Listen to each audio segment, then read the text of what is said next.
Today we will discuss the assignment for finding the positive and negative numbers from the array. That is, we have to find out the count of how many numbers in the array are positive and how many numbers in the array are negative.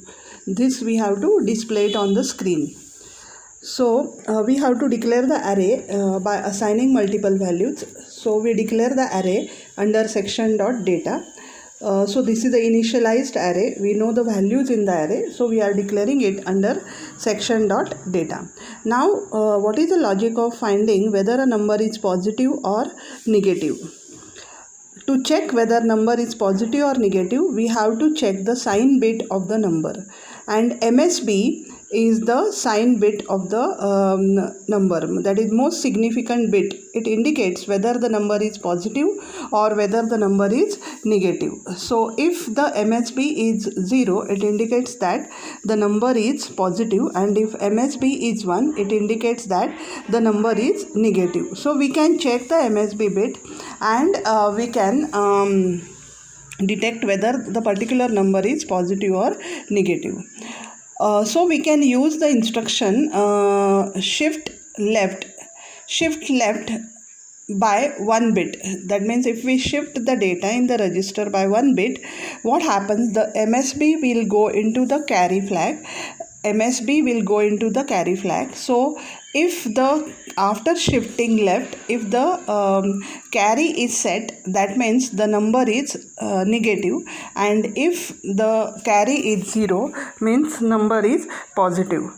That is, we can use the instruction shift left for checking whether the number is positive or negative, or we can use the instruction rotate left, ROL. So we can use the instruction rotate left the contents of the register. That means we put the value in some register and we rotate this particular register left by 1 bit. So we write the instruction like ROL, the register name. Suppose the value is in BL register, then we write ROL BL comma 1. So what it will do, it will move the MSB into the carry flag. So whenever how the rotate instruction works, whenever you write the instruction ROL, the MSB will go into the carry, as well as the MSB will go into the place of LSB. That means, and every bit will get shifted left by 1 bit. So we can use the instruction rotate left by 1 bit, or we can also use the instruction bit test.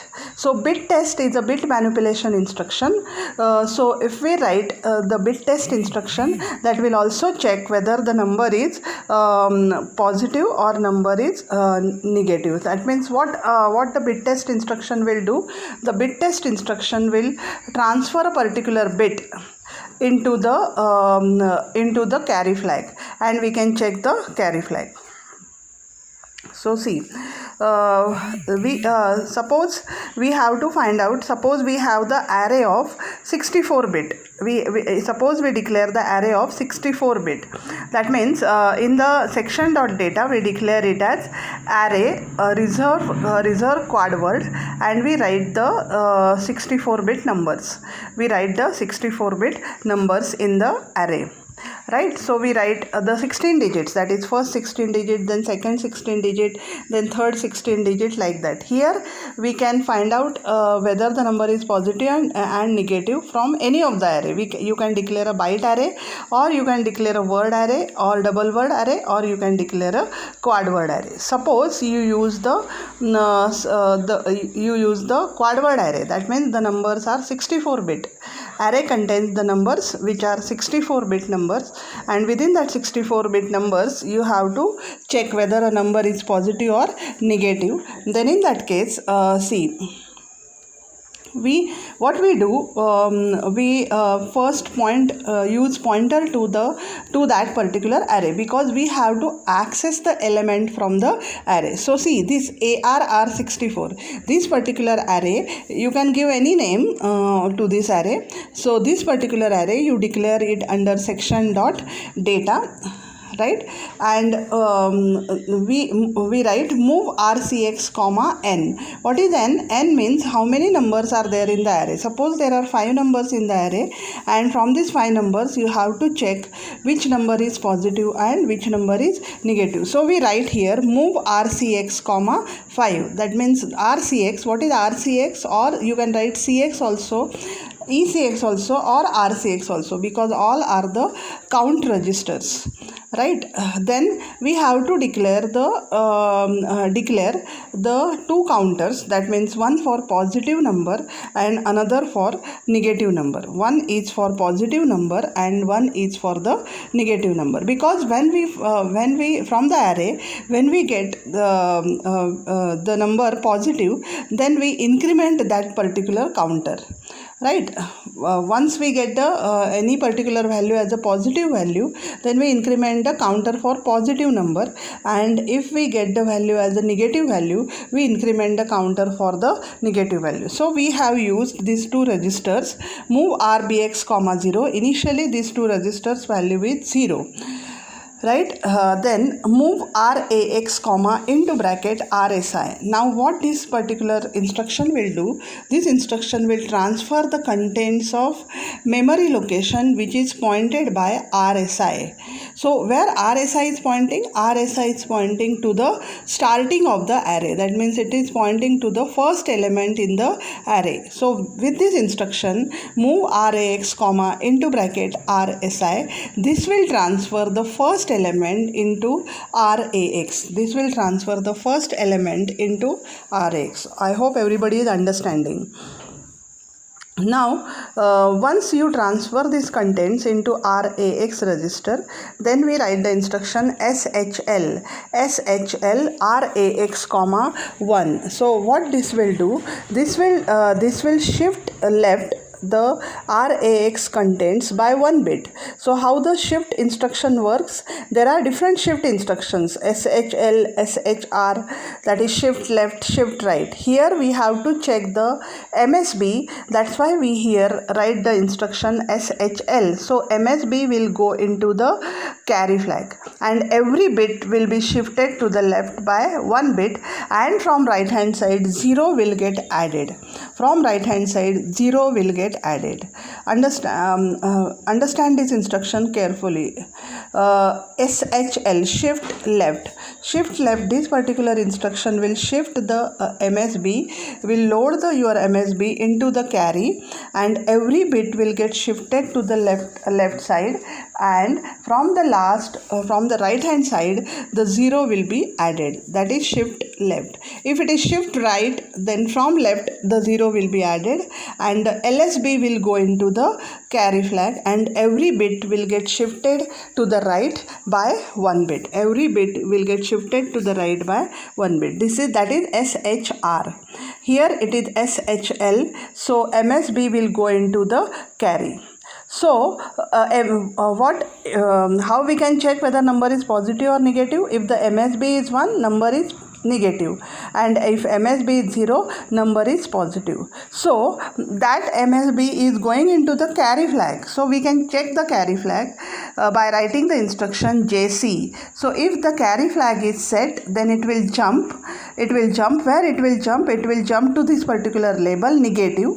So it will directly jump to the negative, and it will increment that particular counter by 1. So it will increment RDX by 1. So this is the counter for negative number, right? And if the carry flag is not set,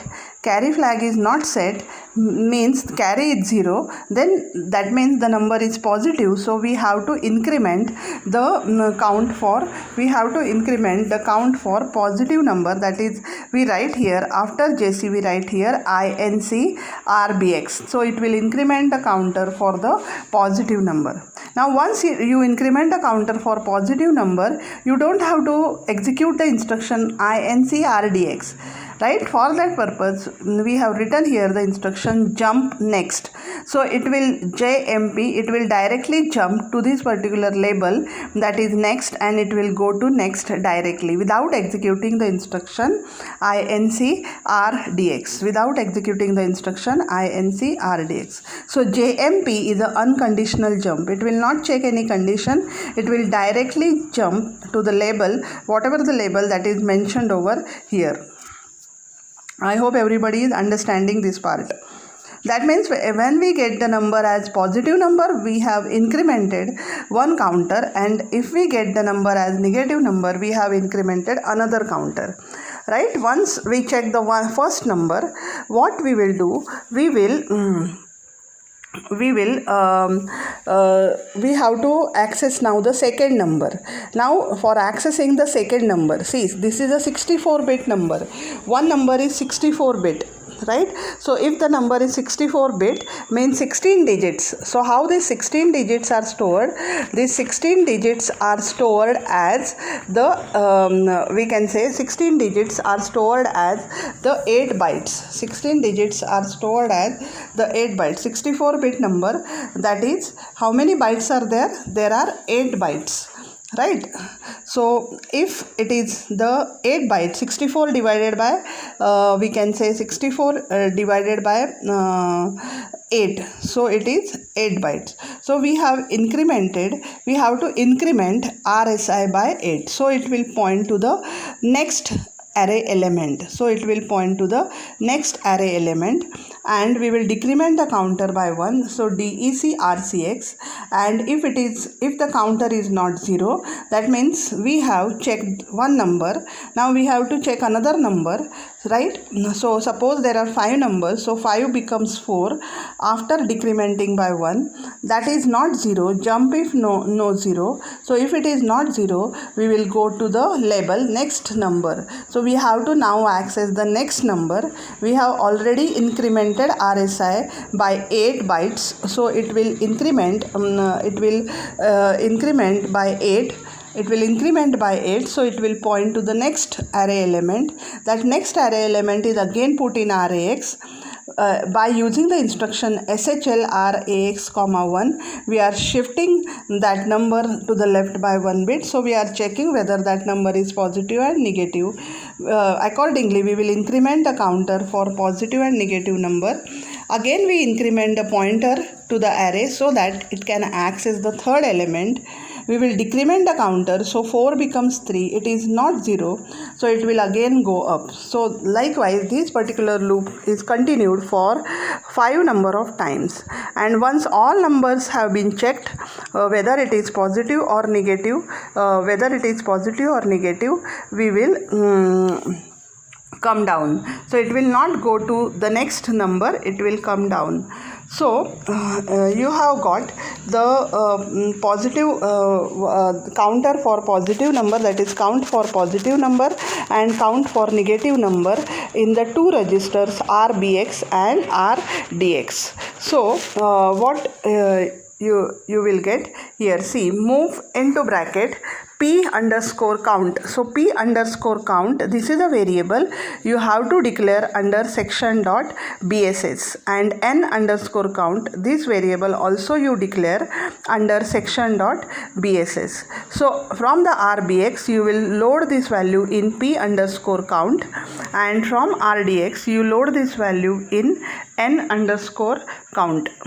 So in these two variables you store the value. Now once you store the value, what is required? It is required to display this value on the screen. So for displaying this value on the screen, you have to again take this, you have to again write the instruction like move RBX, into bracket P count. So you load this value into RBX, and then you have to write the display procedure to display the value in RBX. That means whatever the display procedure we have seen in the previous program, that display procedure you have to write after this for displaying the positive count.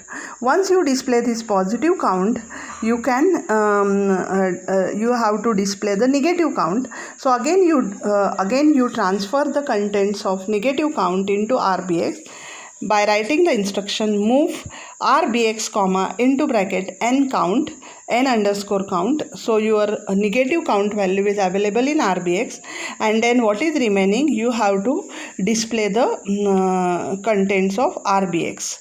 That means you are using the display procedure two times.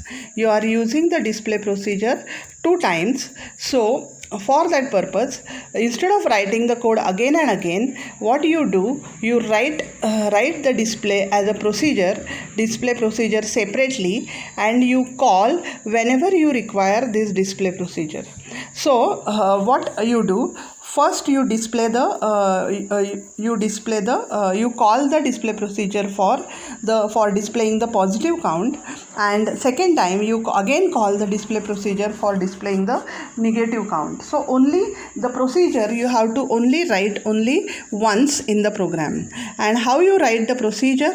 You write the procedure after displaying the after writing the exit system call. So once you write the exit system call like move RAX, 60, move RDI, 0, syscall, you write the name of the procedure. Like suppose you have given the name as display. So display colon, and after display colon you write the code for displaying the number in RBX. You write that particular code, and after writing this particular code you write the instruction return, RET. So it will return from that procedure and it will again come back to the main program. So I hope everybody is understanding. That means you have to first display the p count value by calling the display procedure. That means you write there call display, call and the procedure name, call and the procedure name. So display is the procedure only you have to write once, and whenever you require you have to call this particular procedure. So call display. So it will go to that procedure, it will execute the program there, and then it will return back. Again you take the number from n underscore count into RBX, and again you write call display. So that will call the display procedure again. So display procedure is written only once in the program, and whenever you require you have to call the display, call that particular procedure. You have to call that particular procedure. I hope everybody is understanding this particular part. So that means, see what there is a difference in macro and the procedure.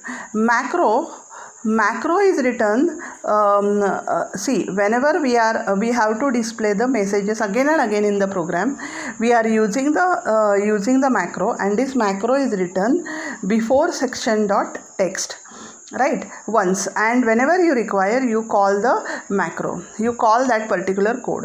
But macro is only written for the small code. So if there is only small 3-4 lines of code, you can use the macro. But whenever there is a large code, see the display procedure is a large code. There are some 20-25 lines of code. There are some 20-25 lines of code. So for that purpose we use the procedure. That is the difference between a macro and a procedure. One difference between macro and a procedure. That means macro is written for small codes and procedure is written for the large codes. And whenever you call the macro, it is just the replacement of the code in the memory. Whenever you call the macro, it is the replacement of the code in the memory. And whenever you call the procedure is only written once in the memory. So memory that is required for the procedure, it is less as compared to the macro. I hope everybody has understood this particular part. Now you can also use the instruction BT. How you can use the instruction BT over here? So see, you can write instead of SHL, we have shifted left the contents of RAX by 1 bit. Instead of SHL, you can write here the instruction BT, bit test RAX comma 63, bit test RAX comma 63. Why 63? Because 63rd bit is your MSB. It is a 64 bit register. So 64 bit register, its LSB is bit number 0 and its MSB is bit number 63. So you are testing the 63rd bit by writing the instruction BT RAX comma 63. So what this will do, the 63rd bit, that is the MSB bit, will go into the carry flag, and you can check the carry flag by writing the instruction JC. That means you can use the either SHL instruction or ROL instruction, or you can use the instruction BT in the program to test the MSB bit. I hope everybody has understood this particular part.